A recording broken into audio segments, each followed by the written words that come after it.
Hey, Tech 5 Ninjas here. Hope you're having a good day today. So today we're looking at how to turn off messages on Pinterest.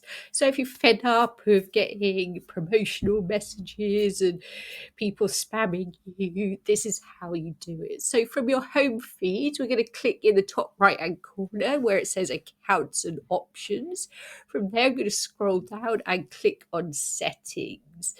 Then on the left-hand side, I'm going to scroll down to where it says social permissions. Then I'm going to scroll down to the area where you can see it says messages. So you decide whether messages go to your inbox requests or if you don't receive them at all. So when you've got your message tab turned on, you can still edit who messages you. So you can message whether friends, followers, following requests, or everyone else messages you, or you can just turn off messages altogether by clicking that tab and then clicking on save.